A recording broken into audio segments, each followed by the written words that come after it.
En un artículo dedicado a la primera prueba del Toyota Fortuner, una vez cubrimos con gran detalle la extraña evolución de esta línea, que en algún momento se fusionó con la línea Land Cruiser Prado. Allí también podrá leer la historia del surgimiento y mejora del modelo Fortuner. El SUV, desarrollado en 2004 por la filial tailandesa de Toyota, resultó ser un gran éxito, y posteriormente se lanzó su producción en Venezuela, Colombia, Argentina, India y Egipto. Pero lo que nos interesa es la segunda generación del Fortuner, que se estrenó el 16 de julio de 2015 simultáneamente en Australia y Tailandia. El automóvil con código de fábrica AN160 fue construido sobre la misma plataforma IMV que la camioneta Hilux de octava generación, heredando de la camioneta el bastidor, parte de los paneles de la carrocería, la gama de motores y el chasis, a excepción de la parte trasera. Suspensión del eje, donde en lugar de resortes semielípticos resortes y palancas longitudinales. A la lista de países donde se montó el Fortuner, se sumaron Malasia, Sudáfrica, Vietnam y Pakistán. Finalmente, en 2017, se tomó la decisión final de llevar Fortuner al mercado ruso. De una gama bastante amplia de motores, que incluía 2 unidades de gasolina y 5 diésel, se conservaron 2. Un motor de gasolina atmosférico, de 2,7 litros, 2,7 L2 TRFE, con una potencia de 166 CV, con sistema de sincronización variable de válvulas Dual VVTi y transmisión por cadena de distribución, y un turbodiesel 1 GDF-TV de 2,8 litros, con una potencia de 177 CV. El primero podría combinarse con una transmisión manual R151F de 5 velocidades o una automática Aisina C60F de 6 velocidades, y solo con una transmisión automática con motor diésel. La suspensión delantera es de resorte independiente, sobre brazos en A dobles. La suspensión trasera es de resorte dependiente, sobre brazos de arrastre con varilla Panhard. La propulsión es únicamente de tracción total, con un eje delantero conectable a velocidades de hasta 100 km por hora y un engranaje reductor en la caja de transferencia. Es difícil decir cómo se desarrollará todo, pero por ahora en la Federación Rusa, es muy posible comprar un Fortuner nuevo en una sala de exposición o adquirir algo en el mercado secundario. Pero esto vale la pena. Fortuner es un coche bastante específico y, para evitar decepciones, merece la pena leer lo que escriben sus propietarios sobre este modelo. Odio almohadilla 5. Precio. Sí, el precio del Toyota Fortuner es discutido, y muchos condenados, por sus propietarios de forma bastante activa. En primer lugar, están indignados por el conjunto de beneficios para la vida que ofrece este coche nada barato. Mi opinión, el coche no vale la pena. Ahorraron en todo, desde el ruido y la música hasta los frenos del capó. Los nuevos Fortuners todavía están disponibles en las salas de exposición por la increíble cantidad de 5 a 7 millones de rublos. Pero los autos usados tampoco son baratos. Para automóviles de 5 años con un kilometraje de 130 a 230.000 kilómetros, y que no están en los niveles de equipamiento más ricos, piden al menos 2,5 millones, y para automóviles bien equipados con un kilometraje de menos de 20.000 kilómetros, de 4,5 a 5,5 millones. Como resultado, el precio bien puede convertirse en el motivo para rechazar una compra, incluso en el caso de que en principio, las finanzas lo permitan. Estaba pensando en llevarme el Fortuner a la casa de campo en lugar del UAZ 31512, pero conduje con un amigo durante media hora y decidí por mí mismo. Prefiero llevarme mi UAZ. Invertiré otros 200.000 y lo llevaré a un buen centro de servicio de automóviles 2 veces al año para su mantenimiento, 15 a 20.000 rublos por cada mantenimiento, en lugar de quedarse con esta basura por 2,5 liama. Sin embargo, también hay quienes en el Fortuner han encontrado el equilibrio ideal entre confort sobre asfalto y capacidades todoterreno. Dirás, ¿para qué necesitas un bidón tan vacío por esa cantidad de dinero? Y estas palabras de lo tuyo significará que simplemente no entiendes por qué la gente compra un SUV con estructura real, e incluso con transmisión manual. Vaya a buscar un nuevo SUV con estructura familiar por ese dinero. Solo SUV llenos de electrónica o China. Fortuner será comprado por personas que comprendan lo que significa confiabilidad, practicidad y facilidad de mantenimiento durante muchos años de operación. Pues bien, los autores de las reseñas definen a una parte importante de los propietarios de la siguiente manera. Campesinos medios confiables que a los 35 años ya han conducido un RAV4 y quieren algo diferente, por supuesto más grande, más alto y preferiblemente con un potente motor diésel masculino. Amor almohadilla 5. Diseño e imagen.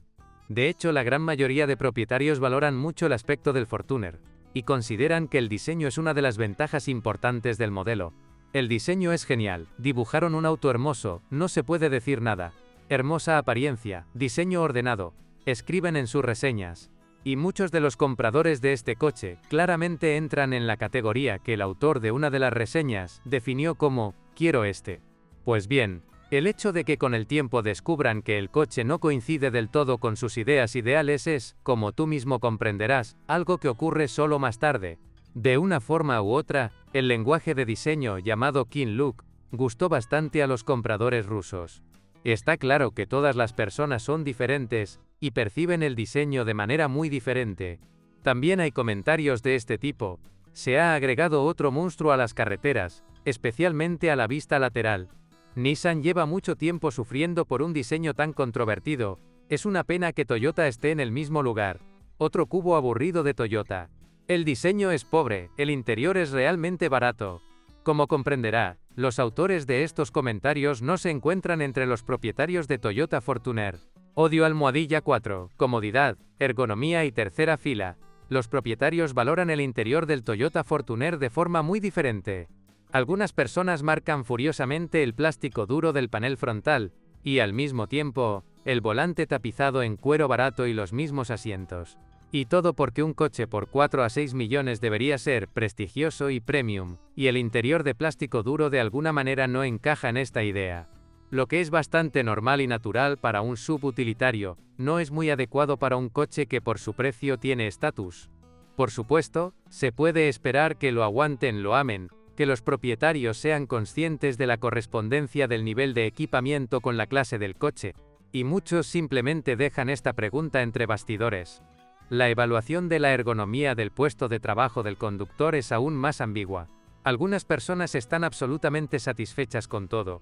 Dicen no se cansa en viajes largos. Los asientos son cómodos y la ubicación de los controles está bien pensada. Pero también hay muchas quejas. Forge no es adecuado para distancias largas. Te cansas demasiado. Los asientos son incómodos y demasiado sencillos para tal o cual precio. Posición de asiento muy incómoda. Con mi altura de 185 y un peso de más de 120 kilogramos, se me entumecen las piernas. Así que para carreras más o menos largas tuve que modificar el asiento.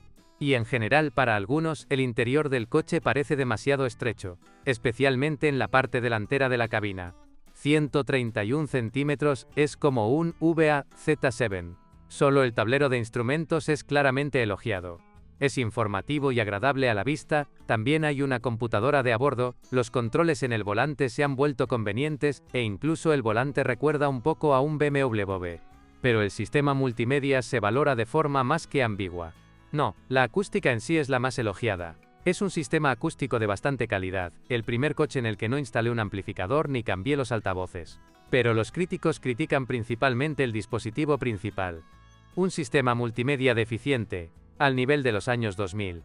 El sistema multimedia es simplemente terrible. Es tremendamente lento, y demasiado antediluviano, no reconoce el formato .AAC/M4, el sonido no sigue el ritmo de Bluetooth, se queda atrás, muestra nombres incorrectos de las canciones que ya se han reproducido. A los propietarios tampoco les gusta mucho el confort acústico, el aislamiento acústico es una auténtica porquería. Mientras conducía por la carretera rural me convencí una vez más de que había problemas con el ruido. Se han lanzado bastantes flechas críticas contra el microclima del habitáculo. El aire acondicionado no funciona cuando sale el sol. Tuve que instalar un ventilador en el compresor, pero aún así no ayuda mucho. Otra gran desventaja de este auto es el invierno, en términos de comodidad. El coche no se calienta con la palabra, en absoluto. No hay calefacción en los asientos traseros. No hay calefacción incluso a máxima velocidad. A la comunidad de propietarios tampoco le gusta la comodidad en la parte trasera del coche. Grandes errores de cálculo en términos de comodidad, especialmente en la parte trasera. Es muy incómodo conducir. El asiento trasero es estrecho. Las piernas son estrechas. Solo una persona baja puede sentarse en el medio. La suspensión está configurada para que en la espalda se sienta cualquier agujero. Pero los pasajeros de la segunda fila tienen suficiente espacio para las piernas, ya que el sofá tiene ajuste longitudinal. En la parte trasera, en general, con los asientos moviéndose hacia adelante barra atrás, hay espacio para las rodillas, a mi altura, y teniendo en cuenta que puedes reclinar los respaldos del sofá trasero, y luego, en general, puedes viajar acostado. Pero la mayor parte de la conversación gira en torno a si Fortuner necesita una tercera fila de asientos o no, y qué tan cómodo es. Y en muchas reseñas los autores defienden el punto de vista según el cual esta tercera fila no es necesaria en absoluto. No hay comodidad en los asientos traseros instalados en el maletero. Mucha gente retira inmediatamente estos asientos porque ya no son necesarios. Por supuesto, hay tímidas objeciones de que a los niños les gusta viajar en la tercera fila incluso más que en la segunda. Y que en la vida suceden todo tipo de situaciones. Pero todavía hay más escépticos. Lo que también molesta a los propietarios es que la presencia de una tercera fila ha dejado su huella en el volumen y disposición del maletero. Y el maletero en sí es pequeño. En principio puedes poner tantas cosas en un sedán normal como en un Fortuner. Y la falta de contenedores especiales para cosas pequeñas es molesta. Lo malo es que no hay nichos en el baúl para cosas pequeñas. Pero para cazadores y pescadores esto es importante. Pero lo que más molesta a los conductores de jeeps, pescadores y cazadores, es que si abatimos la segunda y tercera fila de asientos, no obtenemos un suelo plano. Es una lástima que el interior no se pliegue, lo cual no le permitirá dormir cómodamente en el coche. De lo contrario, el coche tendría unos puntos más como plus para el turismo. También es imposible organizar un lugar para dormir si se desmonta la tercera fila de asientos. Los respaldos de los asientos de la segunda fila forman un escalón. Todas estas, por así decirlo, son las mayores quejas, pero también hay muchas pequeñas. Los propietarios se quejan de que en invierno las puertas no se abren muy bien y hay que esforzarse mucho en ellas, que los botones de calefacción de los asientos están ubicados en un lugar incómodo, que esta calefacción tiene un solo nivel de funcionamiento, que no hay paradas de gas en el capó, que los botones de las puertas están iluminados pero no en todos los botones. El ajuste de los espejos laterales está iluminado, pero el botón de bloqueo no, y solo una de las teclas de control de las ventanas eléctricas está retroiluminada, que controla solo el vidrio del conductor en la puerta. Por cierto, en la mayoría de los niveles de equipamiento solo el conductor tiene el control automático de las ventanillas. Una vez más, no hay control de crucero adaptativo ni sistemas de mantenimiento de carril. En una palabra, se mire como se mire, no es el coche más cómodo, ni en comparación con sus compañeros, ni dentro de la línea SUV de Toyota. Amor almohadilla 4. Luz y visibilidad. En la gran mayoría de las revisiones, sus autores, al enumerar las ventajas del Toyota Fortuner, siempre mencionan el equipo de iluminación frontal. En primer lugar, esto por supuesto se refiere a los niveles de equipamiento equipados con faros LED. Los faros brillan muy bien, con luces altas como la luz del día, la iluminación es muy buena, los faros brillan claramente y de lejos. Pero en el caso de las versiones con motor de gasolina en la configuración estándar, no todo es tan sencillo. En las versiones de gasolina, los faros convencionales son ciegos. Si lo tomas, entonces es completamente LED. Pero aquí hay que tener en cuenta una circunstancia más de carácter puramente económico. En cuanto a los faros de diodo, leí cuánto cuesta un faro de bloque si se funde la lámpara, y ya no quería tenerlos. Reemplazar una bombilla por 100 rublos o un faro por 100.000. Hay alguna diferencia, y las luces halógenas ya brillan con normalidad. Bueno, no hay absolutamente ninguna queja sobre la visibilidad del Fortuner, ya que el alto aterrizaje comandante de una manera u otra proporciona una excelente vista hacia adelante, incluso sobre los techos de los autos que van delante, y los grandes espejos laterales brindan una excelente vista hacia atrás.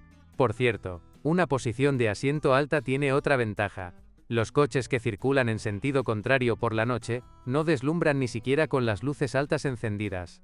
La única advertencia es el empañamiento del parabrisas en climas fríos. En el área de los ojos del conductor, la estufa calienta muy mal el vidrio, y durante las nevadas siempre se forma empañamiento y formación de hielo. Los propietarios explican esto por el hecho de que el coche fue diseñado en gran medida por la división tailandesa de Toyota, y principalmente para países más cálidos. De ahí todos los problemas invernales.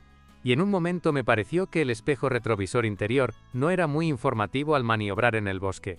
La popa es alta, la luneta trasera no es demasiado grande, y la cámara de visión trasera es de poca utilidad.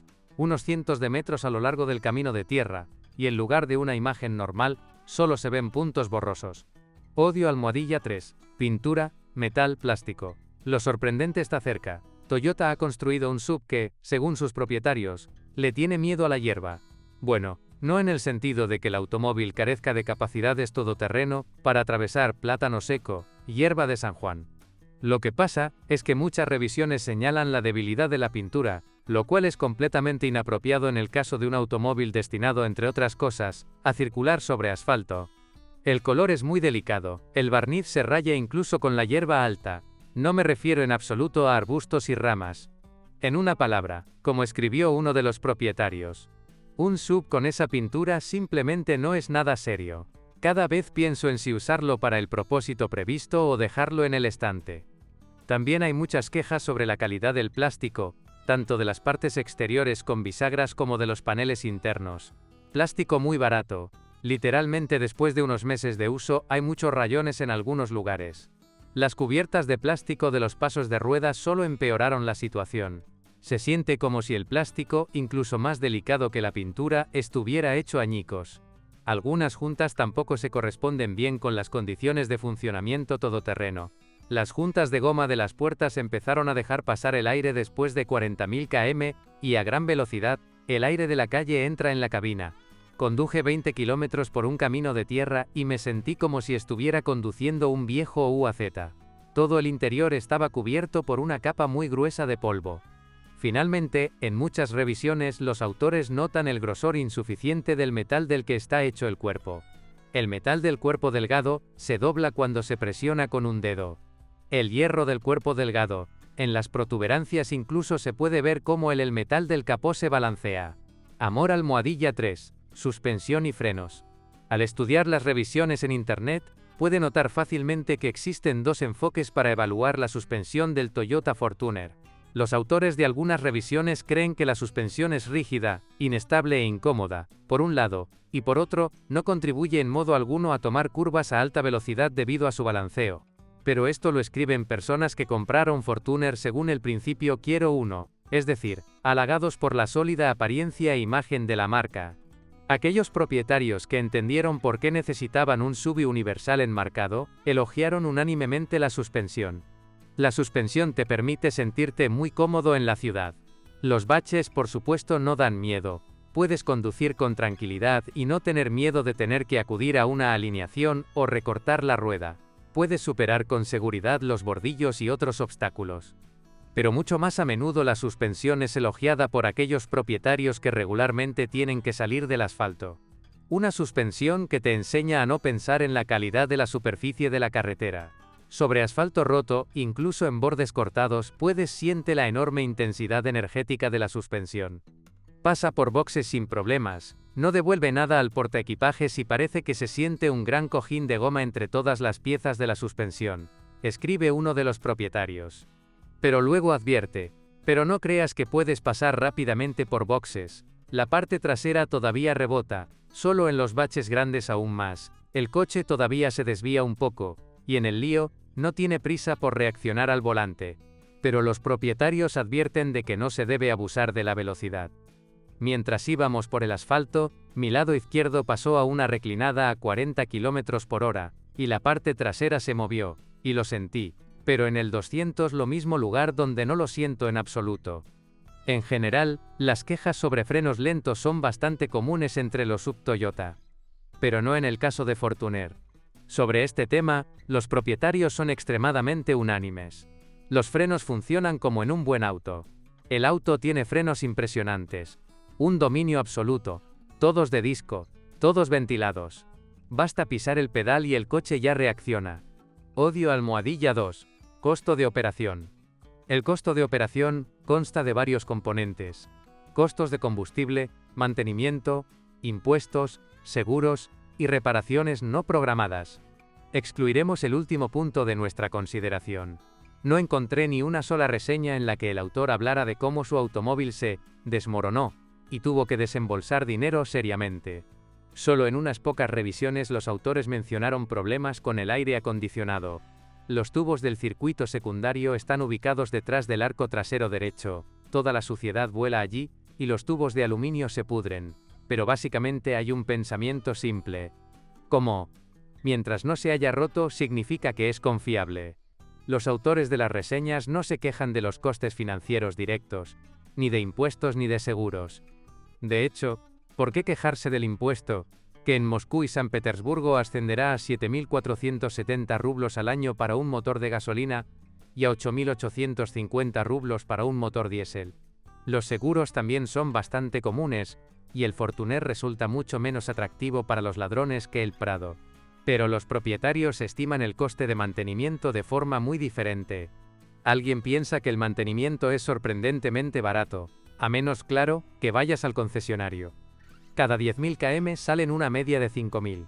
Ni siquiera he cambiado las pastillas en 2 años y medio, y aparentemente, las cambiaré a las 100.000.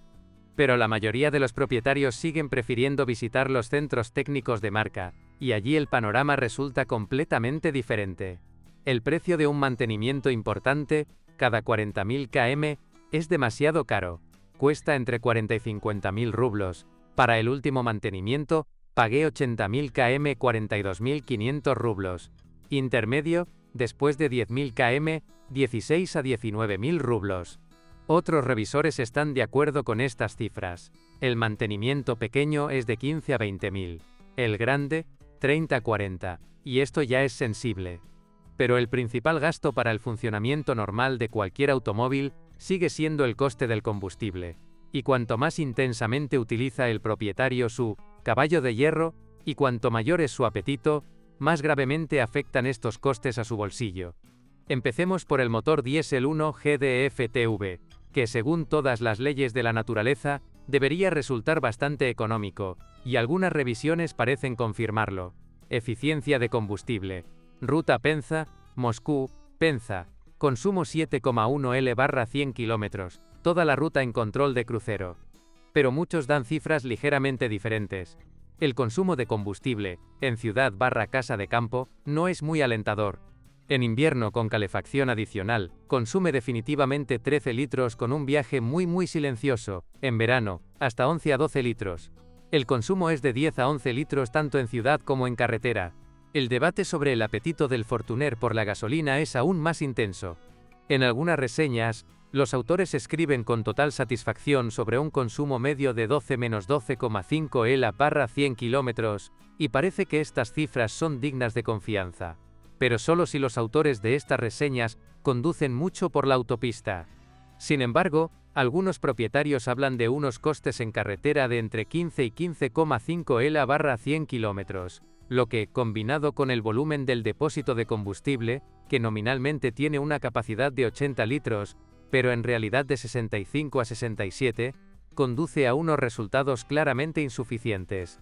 Autonomía de combustible. En las condiciones rusas, donde a veces se pueden encontrar gasolineras como máximo una vez cada 200 de kilómetros. Experiencia personal de un viaje por la ruta Rostov-Volgogrado-Elista. Perder al menos una gasolinera puede dejarte con un tanque vacío en medio de alguna estepa, pero los propietarios estiman el consumo en ciudad de otra manera. El consumo de gasolina en la ciudad en verano, con aire acondicionado, es de 15 a 15,5 L/100 km, en invierno de 16,8. El único consuelo es que el 2TRFE, de aspiración natural de 2,7 litros, digiere fácilmente la gasolina nacional de 92 octanos. Amor-2. Confiabilidad. La fórmula "los Toyota no se rompen" está firmemente arraigada en la conciencia pública de los entusiastas de los automóviles rusos. Esto, por supuesto, es una hipérbole. Sí se rompen. Todo lo hecho por manos humanas está destinado a romperse. Pero ni siquiera vale la pena demostrar el hecho de que Toyota fabrica automóviles realmente confiables, así como el hecho de que el Fortuner puede considerarse con seguridad uno de los modelos más confiables de la marca, principalmente debido a su simplicidad de diseño. En consecuencia, no es de extrañar que los propietarios consideren la fiabilidad como la ventaja más importante de este coche. No te defraudará. No ha habido ningún problema con él en 85.000 km, por lo que puedo decir que es bastante confiable. Máxima confiabilidad. Recorrí 90.000 km y no pensé en nada. En realidad, de las llagas características, solo mencionan los tubos del aire acondicionado ya mencionados. La llaga resultó ser los tubos del aire acondicionado. Después de 2 inviernos, es necesario cambiar muchas cosas. Seguramente hay otros puntos relativamente débiles, pero incluso si aparecen, será con un kilometraje mucho mayor. Naturalmente, para que la fiabilidad pase de potencial a real, es necesario hacer algunos esfuerzos. Inspección técnica una vez cada 10.000 kilómetros y cada 40.000 kilómetros. Mantenimiento importante. Esa es la fórmula de la confiabilidad. Los propietarios experimentados recomiendan encarecidamente el tratamiento anticorrosión. Los arcos no están protegidos, son de metal desnudo. Y el lugar donde se colocan los umbrales también se pudrirá, por lo que hay que ir un paso por delante. Odio almohadilla 1. UAZ japonesa. Dinámica y controlabilidad. Es la frase UAZ japonesa, la que contiene de manera más sucinta todas las principales quejas de los propietarios sobre el Toyota Fortuner, tanto la falta de comodidad como las peculiaridades del comportamiento sobre asfalto. Entonces, ¿qué es lo que no les gusta a los propietarios de Toyota Fortuner? En primer lugar, la falta de dinámica, especialmente en el caso de las versiones de gasolina. Aceleración muy débil, es simplemente imposible adelantar a nadie en distancias medias y cortas. El coche gruñe pero no conduce, consumiendo una media de 15,5 litros de gasolina. Si piensa en gasolina o diésel, elija diésel si es posible. Pasa por alto a su homólogo de gasolina como un árbol en pie. ¿Has notado que en la web de Toyota se indica la aceleración hasta 100 km por hora para un motor diésel, pero no para un motor de gasolina? Eso es todo, la cifra real será de unos 16 segundos. Un motor diésel alcanza los 100 km por hora en 12,5. Tampoco es un Ferrari, por supuesto, pero sigue siendo mejor. De hecho, la dinámica del Fortuner se puede mejorar de la manera más radical. Por lo general, se actualiza un motor diésel, desconectando simultáneamente la válvula EGR y el filtro de partículas. Los 230 caballos de fuerza resultantes en lugar de los 177 estándar y 550 Nm de torque en lugar de 450 son impresionantes. Pero el Fortuner no estará conduciendo por mucho tiempo después de un comienzo tan divertido. En el caso de un motor de gasolina, puede intentar encontrar un kit turbo de Tailandia, instalar una bomba adicional en el sistema de refrigeración, un controlador de impulso, un termostato de refrigeración, y el Fortuner será un coche de carreras con 250 caballos de fuerza. Pero según los propietarios, el presupuesto para este evento es tan grande que en la mayoría de los casos sigue siendo una teoría. Los propietarios no están muy contentos con el comportamiento del coche a gran velocidad. Mal manejo. El coche patina con bastante facilidad. La guiñada direccional de un automóvil a gran velocidad. A veces hay que atraparla. Pero en condiciones difíciles, en una carretera rural mojada o nevada, todo va muy bien, por supuesto, con la tracción total activada. Voy a menudo al pueblo, las carreteras en invierno no están despejadas, hay hielo debajo la nieve. Con la tracción trasera, el coche patina si giras el volante y pisas el acelerador, pero si se pone la tracción total, se conduce como si fuera sobre raíles. La diferencia es muy notable. Como resultado, en las opiniones de los propietarios se dedican muchas palabras a discutir para quién es adecuado el Fortuner y para quién no. Si planeas conducir en la ciudad, definitivamente no es adecuado para ti. El coche no está pensado en absoluto para la ciudad, es demasiado incómodo, pero para el pueblo sirve para remover la suciedad, como, ya sabes, un UAZ japonés. Si alguien quiere un coche para recorridos largos por caminos de tierra, o para arrastrar un remolque en largas distancias, el Fortuner es una gran opción. En una palabra, como escriben los propietarios, es necesario comprender lo que se toma. En pocas palabras, se trata de un UAZ verdaderamente lujoso. En general, el público objetivo de Fortuner no es tan amplio. Estos son los que están satisfechos con la UAZ japonesa. Un pícaro bien hecho con condiciones óptimas para la comodidad de los conductores no caprichosos. Dichos propietarios perdonarán al automóvil sus deficiencias, que son una continuación directa de sus ventajas, y se alegrarán de estas mismas ventajas, que pueden considerarse la otra cara de las deficiencias. Aquellos que no estén satisfechos con el formato del UAZ japonés, escribirán decepcionados que el coche resultó no ser exactamente el mismo que vi al principio de su funcionamiento. Amor almohadilla 1. Pasabilidad. ¿Por qué la gente compra un SUV? Si dejamos de lado el factor moda, para conducir fuera de la carretera. Y es por eso que los propietarios de Toyota Fortuner ciertamente notan la capacidad de este automóvil en la lista de ventajas. De hecho, no he encontrado ni una sola reseña en la que el autor considerara insuficiente el potencial todoterreno del Fortuner. Se siente tanto el par de reserva al superar obstáculos como la capacidad de reserva de energía de la suspensión. Todoterreno a baja velocidad, corriendo como un tanque. La transitabilidad está más allá de todo elogio, realmente conduje donde estaba colgado de la cabra. Una cita de este tipo se puede encontrar en casi todas las reseñas, si por supuesto el autor realmente usó el Fortuner para el propósito previsto y salió pavimentado. Carreteras con bastante regularidad. De todas las valoraciones sobre la capacidad de cross-country de un coche, esta me pareció la más precisa. Una gran ventaja es la permeabilidad. Los neumáticos de verano son estándar en AT, para el invierno los mejores que hay en el mercado son los tacos Michelin. Corre por la nieve como un tanque. Es casi imposible quedarse atascado a menos que lo plantes a propósito. En el barro es un poco peor, depende mucho de los neumáticos, pero también corre como un tanque, incluso con gasolina. En términos de potencial de cross country, ya da miedo. No está claro hasta dónde puede llegar, se apresura y se va. Hay que tener más cuidado, de lo contrario será difícil encontrar el tractor más tarde. Comillas. Solo necesitas recordar siempre dos viejas máximas de Jeeper. La primera dice que si no crees que vas demasiado lento vas demasiado rápido. Y la segunda es que cuanto más fresco sea el SUV, más lejos tendrás que correr detrás del famoso tractor. Bueno, no olvide que los ganchos de remolque Fortuner están sujetos al marco y ubicados debajo de los parachoques, por lo que, en primer lugar, durante los trabajos de evacuación, estos mismos parachoques pueden dañarse fácilmente, y cuestan bastante dinero. Y en segundo lugar, para asegurar la cuerda de remolque, tendrás que literalmente golpearte la cara en el suelo. El conductor del tractor que llegue no hará esto por usted. Carme.proeste, catálogo de todas las marcas de coches, motores, transmisiones, qué se rompe y con qué kilometraje, qué paquetes pueden golpear duro tu bolsillo. Aprenderás esto y mucho más sobre los coches en